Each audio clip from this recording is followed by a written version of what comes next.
पुण्यातील तुळापूर येथील rave party प्रकरणी राष्ट्रवादी काँग्रेस पार्टी शरदचंद्र पवार पक्षाच्या नेत्यांनी काल राज्य उत्पादन शुल्क विभागाच्या सचिवांची भेट घेतली।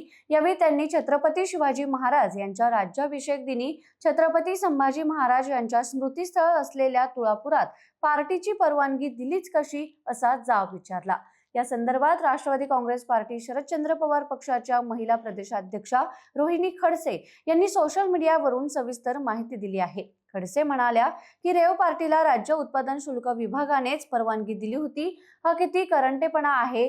छत्रपती संभाजी महाराज यांनी स्वराज्याचे रक्षण करत ज्या तुळापुरात आपला देह ठेवला त्यांची पवित्र स्मृती तिथे आहे। अशा पवित्र ठिकाणी राज्य उत्पादन शुल्क विभाग मद्य आणि अंमली पदार्थांच्या पार्टीची परवानगी देतच कसं। कहर म्हणजे ज्या दिवशी छत्रपती शिवाजी महाराज यांचा राज्याभिषेक दिन असतो, आनंदाचा सोहळा असतो, त्याच दिवशी ही मद्य आणि अंमली पदार्थांच्या पार्टीची परवानगी देण्यात आली आहे असं सांगत असतानाच हे शासन छत्रपती शिवराय छत्रपती संभाजी महाराज यांच्या नावाने हिंदुत्वाचा टेंभा मिरवत असतं।